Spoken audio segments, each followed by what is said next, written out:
बिस्मिल्लाहिर्रहमानिर्रहीम। जी, बच्चों page number 2 निकालें। कल हमने पढ़ा था सर जेम्स जीन ने अपनी एक थ्योरी पेश की जिसके मुताबिक जिंदगी की जो इब्तिदा है वो माइक्रो ऑर्गेनिज्म से हुई। तो राइटर के मुताबिक वो जो माइक्रो ऑर्गेनिज्म था with the passage of time complex होता गया और आहिस्ता आहिस्ता उससे फिर इंसान बन गया। तो आज जो हम पढ़ेंगे उसमें राइटर बताएगा कि वो जो उसने कल बात कही थी उसमें वो सिर्फ उसका एक गैस है, उसका एक आइडिया है, ये बात कंफर्म नहीं है। मसलन हम पहली लाइन पढ़ते हैं तो हमें पता चलता है although we cannot speak, अगरचे हम बात नहीं कर सकते with any certainty, certainty कहते हैं यकीन, पूरे यकीन के साथ, इत्मीनान के साथ। अगरचे हम पूरे एतमाद के साथ ये बात नहीं कह सकते, कौन सी बात, कि जिंदगी की इब्तिदा माइक्रो ऑर्गेनिज्म से हुई थी। ठीक है, आप देखें यूज ऑफ आल्दो। आल्दो का मतलब होता है अगरचे। ये कंजक्शन है।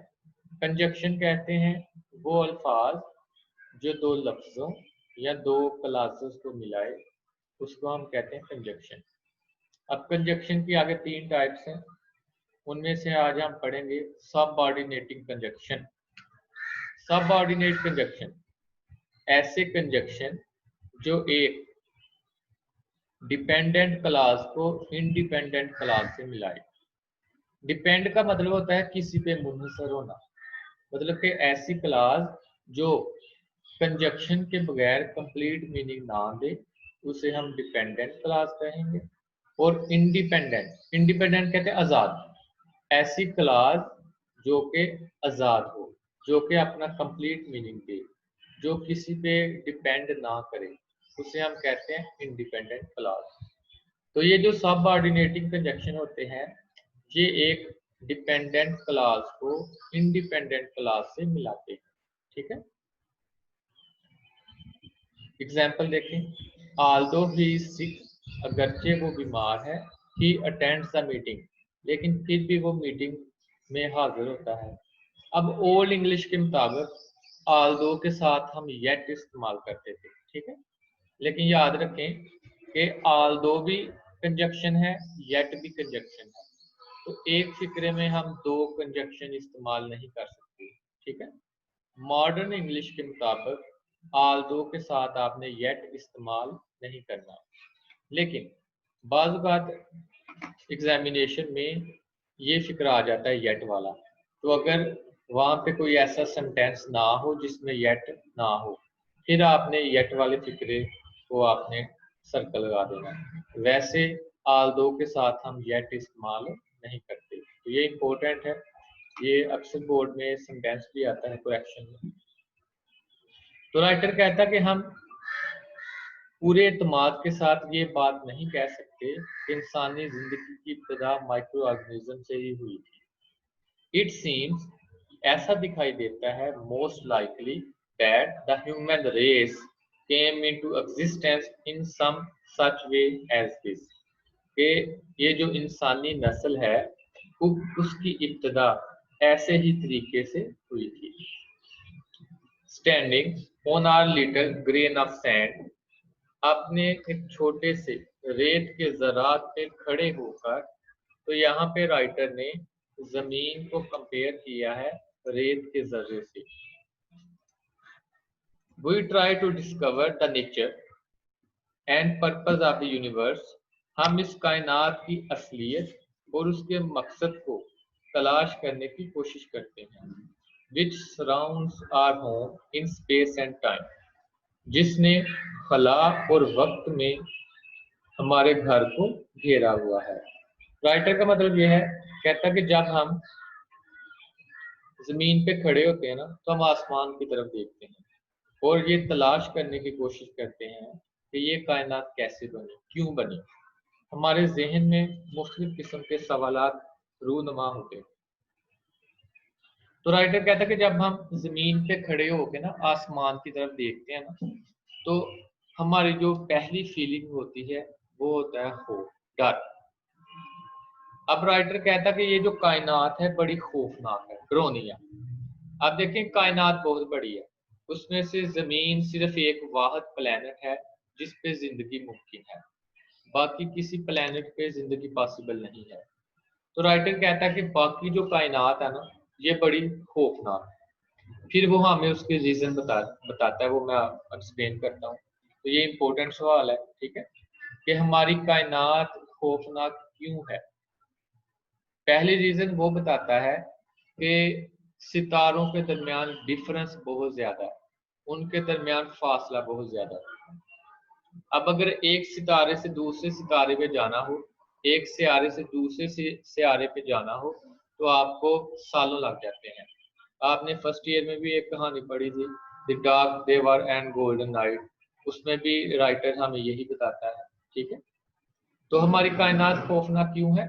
Due to immense distances between star, के सितारों के दरमियान फासला बहुत ज्यादा है, इसलिए हमारी कायनात खौफनाक है।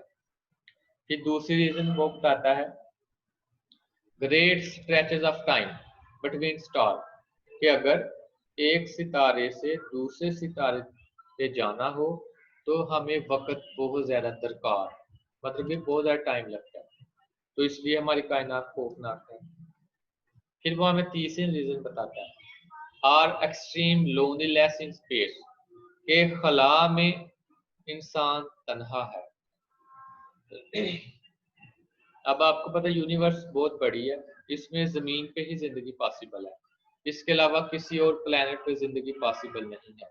तो इसका मतलब यही है कि इंसान क्या है, तन्हा है। चौथी रीजन, हमारी जमीन बहुत ही छोटी है अगर हम उसे सितारों से कंपेयर करें। पहले पैरे में आपने पढ़ा, राइटर कहता है कि जमीन सितारों के मुकाबले में इतनी छोटी है कि जितना एक रेत का जर्रा होता है, मतलब कि हमारी जो जमीन है उसका साइज रेत के जर्रे की तरह है अगर हम उसको कंपेयर करें सितारों से, ठीक है।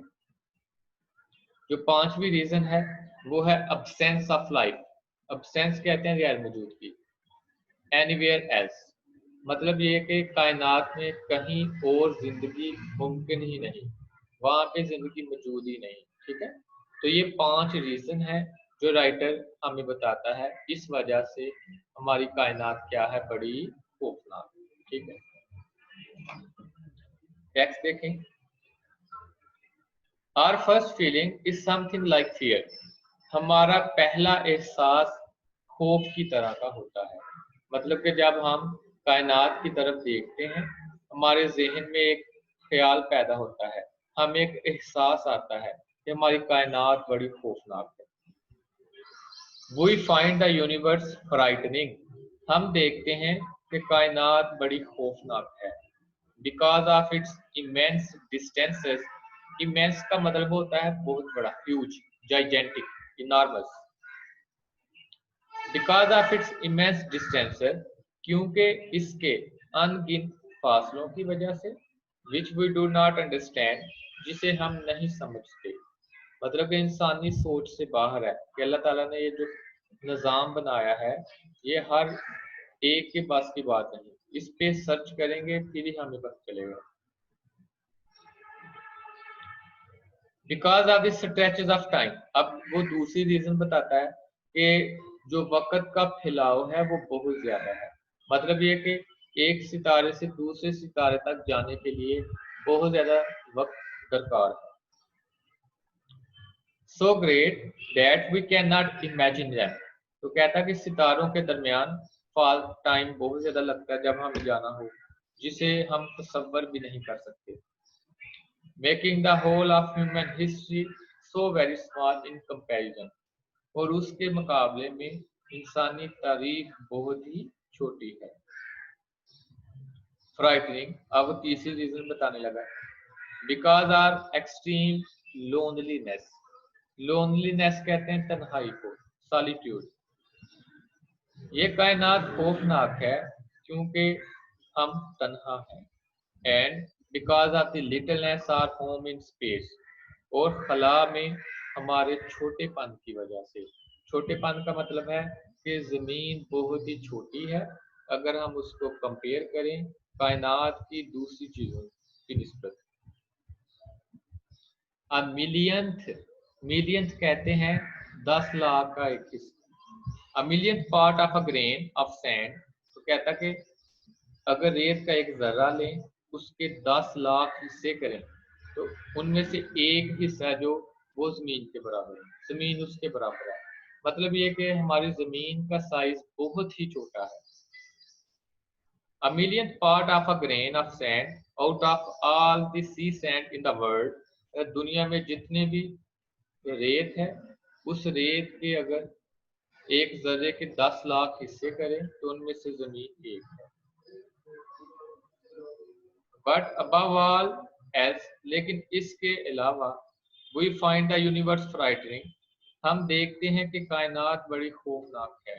Because we can't find any sign, क्योंकि हमें जिंदगी की कोई अलामत दिखाई नहीं देती। Like our own exist anywhere in it except on the earth, जमीन के अलावा कहीं और जिंदगी मुमकिन नहीं है। तो इसलिए कायनात क्या है? खौफनाक। इंडीड, दरअसल, फॉर द मोस्ट पार्ट, ज्यादातर हिस्सा, एम्प्टी स्पेस, खाली खला है। कायनात का जो ज्यादा हिस्सा है वो खला है। अब वहां पे सर्दी बहुत ज्यादा है।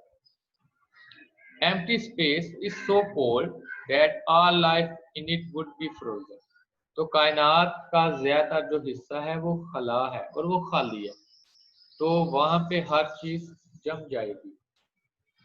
Most of the matter in space is so hot, कायनात में ज्यादातर मादा बहुत ही गर्म है। As to make life on it impossible, कि वहां पे जिंदगी नामुमकिन है। अब आपने पढ़ा था कि पहले पैरे में कि जब सूरज से वो पहाड़ी टूटी तो छोटे छोटे जर्रात की शक्ल में वो सूरज के गिर्द घूमना शुरू हो गए। अब वो जो सूरज के हिस्से थे वो आपको पता है कि गर्म बाल, बर्निंग बाल्स ऑफ फायर, आग के चलते हुए गोले थे, तो वहां पे जिंदगी पॉसिबल नहीं है, क्योंकि वहां पे हर चीज क्या होती है? मेल्ट हो जाती है, पिघल जाती है। Life does not seem to have any part in the plan of the universe. कायनात के इस मंसूबे में जिंदगी का कोई हिस्सा दिखाई नहीं देता। Which produce our planetary system, जिससे हमारा सियारों का निजाम पैदा हुआ था। कैलकुलेशन, कैलकुलेशन कहते हैं अदादोशुमार। कैलकुलेशन शोज, अदादोशुमार जाहिर करते हैं that there can be only very few such system in space, के खला में इस तरह के सिर्फ कुछ ही निज़ाम मौजूद है। किस तरह के? जिस तरह की हमारी ज़मीन है। हालांकि अभी तक कोई ऐसा सियारा फाइंड नहीं किया गया जहाँ पे ज़िंदगी के आसार मौजूद हैं। जो साइंटिस्ट है वो तलाश कर रहे हैं। सबसे ज़्यादा जो वर्क है वो मार्स पे हो रहा है, आपने फर्स्ट ईयर में भी पढ़ा था। येट ताहम, so far as we can see, जहां तक हम देखते हैं, लाइफ ऑफ द काइंड, इस किस्म की जिंदगी, we know on earth can exist only on planets, जहां तक हम जिंदगी को देखते हैं तो ये इस किस्म के सियारों पे ही मुमकिन है। द अर्थ, जिस तरह के जमीन। तो कहता है कि जहां तक जिंदगी की बात है, जहां तक इंसानी जरूरियात की बात है, तो वो सिर्फ जमीन पे ही मुमकिन है, इसके अलावा कहीं और मुमकिन नहीं है।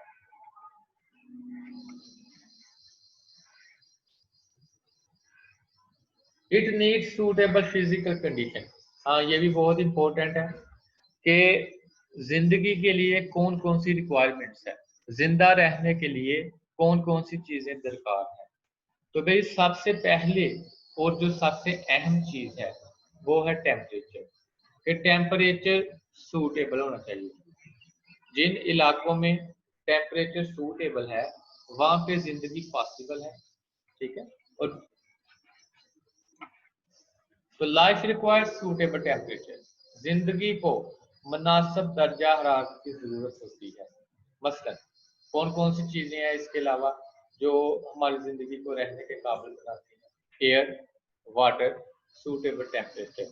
तो ये तीन चीजें सबसे इम्पोर्टेंट हैं जो कि जिंदगी के लिए जरूरी है। Life is only possible on earth, जिंदगी सिर्फ जमीन पे ही मुमकिन है क्योंकि जमीन पे ये तीनों चीजें मौजूद हैं। Earth is neither too hot ना टू कोल्ड, और हमारी जो जमीन है ना ही बहुत ज्यादा गर्म है और ना ही बहुत ज्यादा ठंडी। तो आपको पता है कि जिंदगी वहीं पे पॉसिबल होती है जहाँ पे हर चीज मुनासिब मिकदार में हो। किसी चीज की कमी या ज्यादती उस जिंदगी को मिजरेबल बना देती है, ठीक है। तो ये भी इम्पोर्टेंट सवाल है कि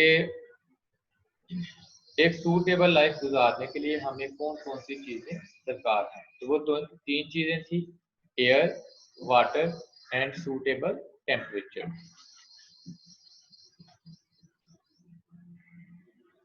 it needs suitable physical conditions for its appearance. तो राइटर कहता है कि जिंदगी को मार्ज वजूद में आने के लिए सबसे अहम चीज वो वहाँ की फिजिकल कंडीशंस है, वो वहाँ की वो चीजें हैं जो जिंदगी को रहने के काबिल बनाती है। The most important of which, जिनमें से सबसे अहम चीज इज द टेम्परेचर, वो दर्जा हरारत है। तो आपको बताया कि जिंदगी के लिए सबसे अहम चीज टेम्परेचर है, टेम्परेचर मुनासिब होना चाहिए।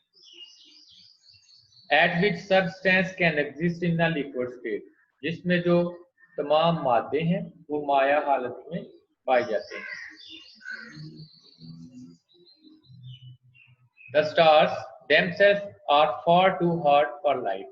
तो कहता कि जहां तक सितारों की बात है ये बहुत ज्यादा गर्म है कि वहां पे जिंदगी मुमकिन नहीं है। तो आपने पढ़ा था कि जितने भी सितारे हैं, सियारे हैं, ये सूरज का ही हिस्सा थे जो कि वो पहाड़ी के टूटने की वजह से कायनात में बिखर गए। तो कुछ सियारे जो सूरज के करीब हैं वहां पे टेम्परेचर बहुत ज्यादा है, मसलन मरकरी है, वीनस है, ये सूरज के करीब है, यहाँ पे टेम्परेचर ज्यादा है। और वो सियारे जो सूरज से दूर है वहां पे टेम्परेचर बहुत लो है, वहां पे भी जिंदगी पॉसिबल नहीं है। मसलन नेपच्यून है, यूरेनस है, ठीक है। तो अल्लाह ताला ने जमीन को मिडल में रखा है, इसलिए जमीन पे जो टेम्परेचर है वो सूटेबल है। We may think of them as a collection of points। तो कहता कि हम सितारों को देख सकते हैं कि वो आग का मजमुआ है।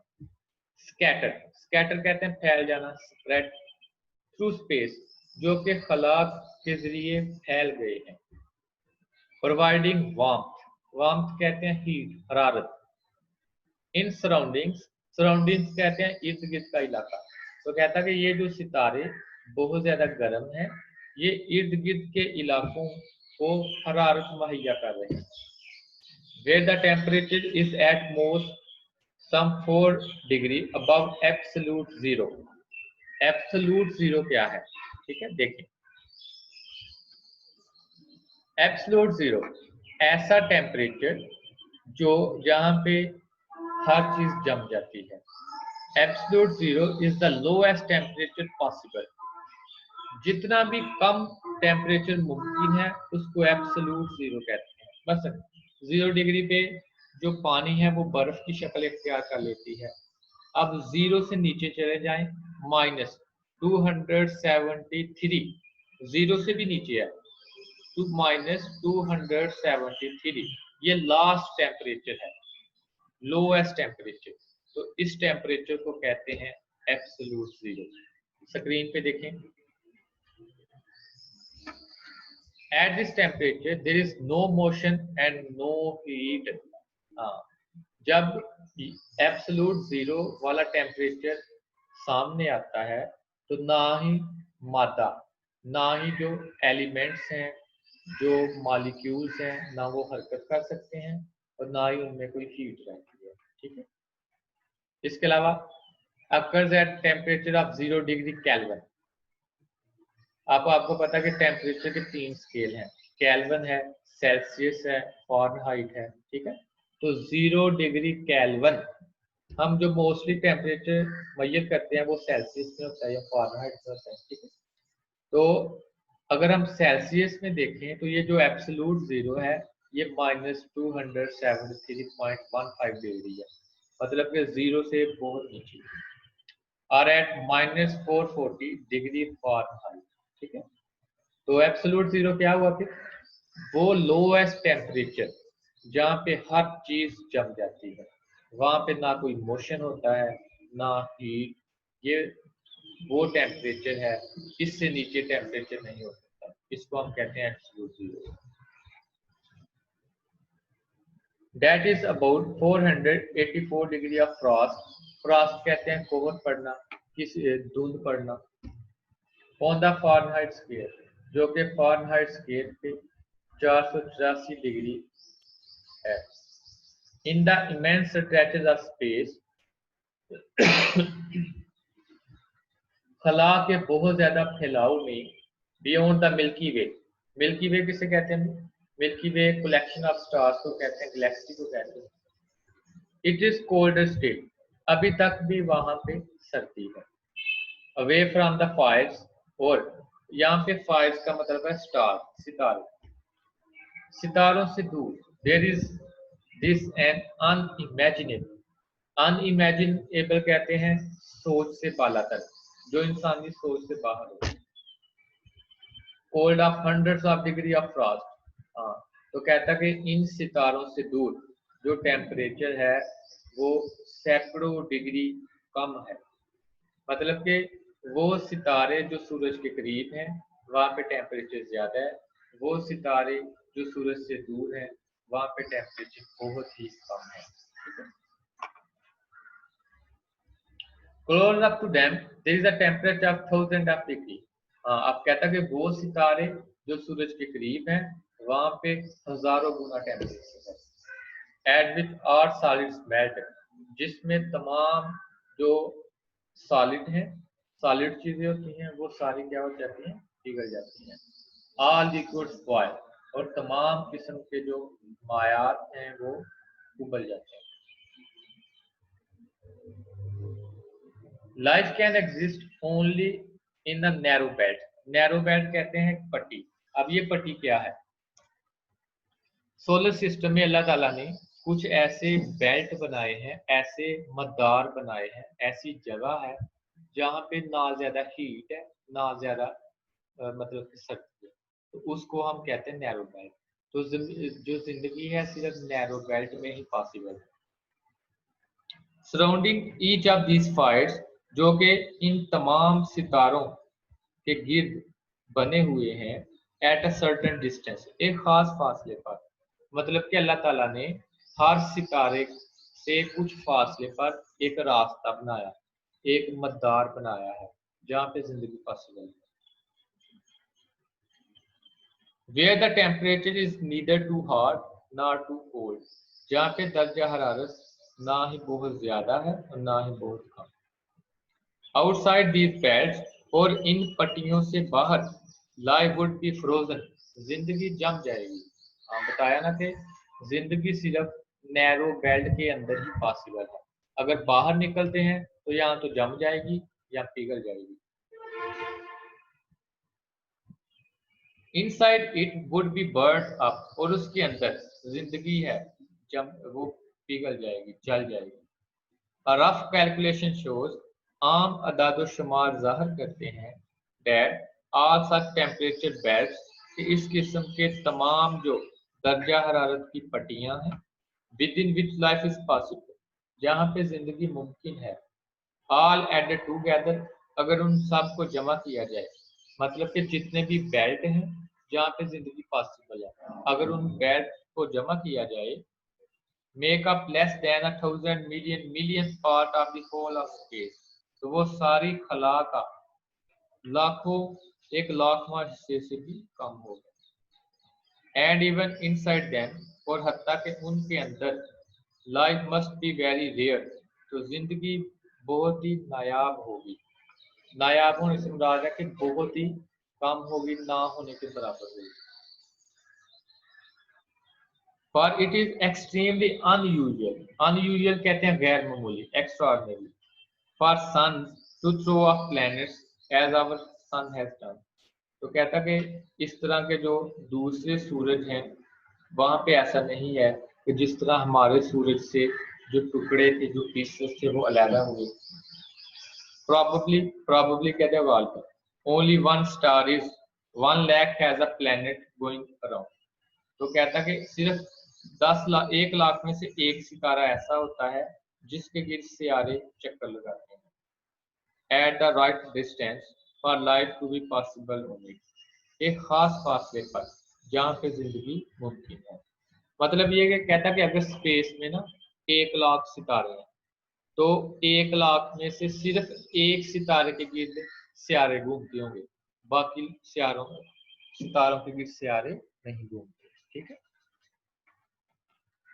अब देखिए मेरी ग्रामर का एक टॉपिक है, इसमें इंपॉर्टेंट टॉपिक है मिलियन और मिलियंस, दोनों में क्या डिफरेंस है, कहाँ पे यूज करते हैं। ठीक है, मसलन देखें, अगर फिक्रे में हो 100, 1000, मिलियन, बिलियन, डजन, स्कोर, योग या पौंड। अगर फिक्रे में इनमें से कोई एक लफ्ज मौजूद हो और उससे पहले क्वांटिटी बता दी जाए, क्वांटिटी कहते हैं मिकदार, मसलन 5 मिलियन है, 10,000 है, 6,000 है, मतलब कि पीछे 6 लगा दिया, 10 लगा दिया, ये क्वांटिटी बता दी है। तो अगर मिलियन बिलियन से पहले क्वांटिटी बता दी जाए फिर उनके साथ एस इस्तेमाल नहीं करते। मसलन अली गेव मी 500 रुपीज, ठीक है, कि अली ने मुझे 5,000 रुपये दिए। अब पीछे पांच लिख दिया, क्वांटिटी बता दी है, तो 100 के साथ एस नहीं लगाना। ठीक है, ये नीचे सॉल्व्ड है। शी बॉट 2 स्कोर्स पेपर, ठीक है, तो अब 2 पीछे लगा दिया है तो स्कोर के साथ एस नहीं लगाना, शी बॉट 2 स्कोर पेपर। इसी तरह अगर 100 मिलियन बिलियन के साथ क्वांटिटी ना बताई जाए, मसलन आप कहते हैं जी डैम बनाने के लिए लाखों रुपए की जरूरत है, अब हमें ये नहीं पता कि 10 लाख की जरूरत है या 12 की, 15 की, कितने की। तो अगर क्वांटिटी ना बताई जाए तो फिर 100, 1000, मिलियन, बिलियन के साथ हम एस यूज करते हैं। मसलन देखें एग्जांपल में, शी अर्न्स $100 a week, के वो एक हफ्ते में सैकड़ों डॉलर कमाती है। अब उसने हमें ये नहीं बताया कि 200 कमाती है, 300, 400 कितने, तो फिर इनके साथ हम एस यूज करते हैं। ठीक है, she earns hundreds of dollars, दोनों के साथ एस यूज करें। दूसरी एग्जांपल देखें, his hens lays dozens of eggs, उसकी जो मुर्गियां हैं वो दर्जनों अंडे देती हैं। अब हमें ये नहीं बताया कि 1 दर्जन देती है या 2 दर्जन, तो अगर क्वांटिटी ना बताई जाए तो फिर एस यूज करते हैं। his hens lay dozens of eggs, ये उसकी मुर्गियां दर्जनों अंडे देती है। ठीक, तो ये था आपका lesson number 1। Lesson number 1 complete हो गया। ठीक है, तो मंडे को लेसन नंबर 1 का टेस्ट होगा। मंडे को लेक्चर नहीं होगा, सिर्फ टेस्ट होगा। ये जो 40 मिनट का लेक्चर है इसमें 40 मिनट्स में आपका टेस्ट होगा। ठीक है, तो ड्यूरिंग लेक्चर के दरमियान आपने टेस्ट करना है और टेक्स्ट लिख के वो आपने फिर व्हाट्सअप कर देना है, फिर वो आपको चेक करके वापस व्हाट्सअप पे सेंड कर दिया जाएगा। ठीक है, और जो एमसीक्यूज है उसकी आंसर की बना के वो मैं आपको सेंड कर दूंगा। ठीक है, तो मंडे को इंशाल्लाह टेस्ट होगा। जितने भी ग्रामर के टॉपिक्स आपने पढ़े हैं वो इंक्लूडेड होंगे और क्वेश्चन आंसर होंगे। कल जो हमने ग्रामर पढ़ी थी और आज जो हमने पढ़ी है, इसकी असाइनमेंट मैं आपको सेंड करता हूँ, तो वो आपने जब ये लेक्चर खत्म हो जाएगा फिर अब वो आपने हल करना है। ठीक है, उसकी आंसर की भी मैं आपको सेंड कर दूंगा। तो मंडे को आपका टेस्ट होगा। आज का काम ये है कि आपने ग्रामर की असाइनमेंट करनी है, जो मैं आपको अभी सेंड कर, ठीक है। अभी मैं आपको अनम्यूट करता हूँ। जिन बच्चों ने कोई सवाल पूछना है तो आप सवाल पूछ सकते हैं, ठीक है।